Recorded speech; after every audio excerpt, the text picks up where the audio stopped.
Hi students, എല്ലാവരും CUT UG 2025 ഒരു പുതിയ അപ്ഡേറ്റിന് വേണ്ടി വെയിറ്റ് ചെയ്തിരിക്കുകയാണെന്ന് അറിയാം. അപ്പോൾ നിലവിൽ കുറേ പേര് ചോദിച്ചിരുന്നു CUT UG 2025 രജിസ്ട്രേഷൻ സ്റ്റാർട്ട് ചെയ്തു എന്നുള്ള കാര്യം.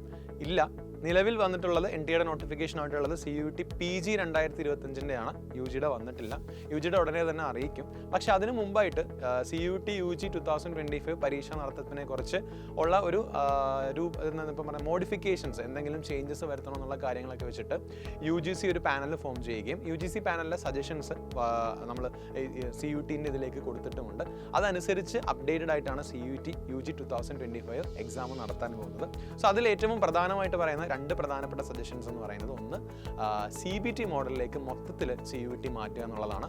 നിലവിൽ ഒഫീഷ്യലായിട്ട് നോട്ടിഫിക്കേഷൻ NTA ബേസിൽ നിന്ന് ഔട്ടായിട്ടില്ല. അത് ഔട്ടാകുമ്പോൾ നിങ്ങളെ എന്തായാലും അറിയിക്കുന്നതാണ്. പക്ഷെ എന്തായാലും നമ്മൾ അറിയിക്കേണ്ട, അല്ലെങ്കിൽ നമ്മൾ അറിഞ്ഞിരിക്കേണ്ട ഒരു കാര്യമാണ്, കംപ്ലീറ്റ്ലി CUT CBT മോഡലിലേക്ക് മാറുകയാണ്.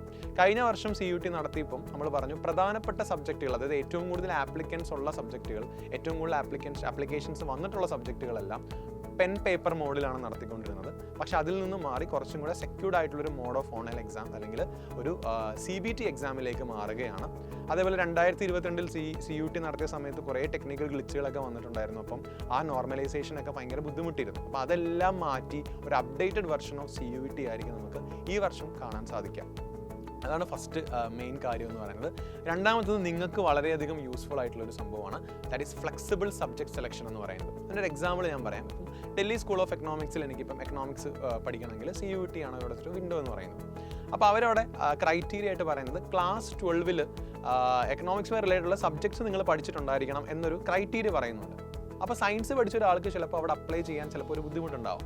അപ്പോൾ ഈ ഫ്ലെക്സിബിൾ സബ്ജക്ട് സെലക്ഷൻ കൊണ്ട് നിങ്ങൾ +2 പഠിച്ച സബ്ജക്ട് ഏതുമായിക്കോട്ടെ, അവർ പറയുന്നത് the latest changes will not allow students to opt for subjects in CUT 2000 that didn't use in class 2. അപ്പോൾ 12ാം ക്ലാസ്സിൽ ഉപയോഗിക്കാത്ത അല്ലെങ്കിൽ അവർ ഇല്ലാത്ത സബ്ജക്ട്സ് എന്താണ്, the shift will eliminate the subject restriction and hello flexibility in higher education choices എന്നാണ്. അപ്പം higher educational ചോയ്സസിലേക്ക് science പഠിച്ച ഒരാൾക്ക് എക്കണോമിക്സ് ചൂസ് ചെയ്യാനുള്ളൊരു ബുദ്ധിമുട്ട് നിലവിലുണ്ടെങ്കിൽ ആ ഒരു ബുദ്ധിമുട്ട് ഒഴിവാക്കുന്ന രീതിയിലാണ് ശരിക്കും ഫ്ലെക്സിബിൾ സബ്ജക്ട് സെലക്ഷൻ കൊണ്ടുവരുമെന്നാണ് ശരിക്കും പാനലിലെ റെക്കമെൻഡേഷൻ. അതനുസരിച്ച് ക്യൂട്ട് അപ്ഡേറ്റഡ് ആണെങ്കിൽ നമുക്ക് ഈ ഒരു ഓപ്ഷൻ വഴി നമുക്ക് എന്ത് ചെയ്യാം, നമുക്ക് മറ്റുള്ള സ്ട്രീമിലേക്ക് നമുക്ക് അപ്ലൈ ചെയ്യാൻ സാധിക്കും. അപ്പോൾ ഇതാണ് പ്രധാനമായും നമ്മൾ നോക്കിക്കാണേണ്ട കാര്യം. അപ്പോൾ അത് വെച്ച് നിങ്ങളിപ്പോൾ ചെയ്യേണ്ടതെന്ന് വെച്ചാൽ നല്ല ടോപ്പായിട്ടുള്ള യൂണിവേഴ്സിറ്റീസിനെ കുറിച്ചൊരു ഐഡിയ ഉണ്ടാക്കിയെടുക്കുക. ഏതൊക്കെ യൂണിവേഴ്സിറ്റീസിൽ ഏതൊക്കെ കോഴ്സസ് അപ്ലൈ ചെയ്യണം എന്നൊക്കെ അറിഞ്ഞിരിക്കുക. കാരണം നമ്മുടെ രജിസ്ട്രേഷൻ സ്റ്റാർട്ട് ചെയ്ത് കഴിഞ്ഞാൽ പിന്നെ നമുക്ക് അതിനുള്ളൊരു പ്രോപ്പറായിട്ടുള്ള സമയം കിട്ടണമെന്നില്ല. അപ്പോൾ ഈ ഒരു ഇൻ്റർവെല്ലിൽ നിങ്ങൾ നല്ല യൂണിവേഴ്സിറ്റീസ്, നല്ല എക്സ്പോഷറുള്ള സ്ഥലങ്ങൾ, നല്ല കോഴ്സുകൾ ഏതൊക്കെയാണ് എന്നൊക്കെ നിങ്ങൾക്ക് ഗൂഗിൾ ചെയ്തും യൂട്യൂബ് വഴിയൊക്കെ നിങ്ങൾക്ക് കണ്ടുപിടിക്കാവുന്നതാണ്. നമ്മളും കുറേ ഡീറ്റെയിൽഡ് ആയിട്ടുള്ള യൂണിവേഴ്സിറ്റീസിന് ബന്ധപ്പെട്ട വീഡിയോസ് ചെയ്തിട്ടുണ്ട്. നിങ്ങൾക്ക് അതും റെഫർ ചെയ്യാം. എന്തെങ്കിലും ഡൗട്ട്സ് ഉണ്ടെങ്കിൽ നിങ്ങൾക്ക് കമൻറ്റ് ബോക്സിൽ ചോദിക്കാവുന്നതാണ്. പുതിയ വീഡിയോസ് ആയിട്ട് നമുക്ക് ഇനി കാണാം. So all the very best and thank you so much.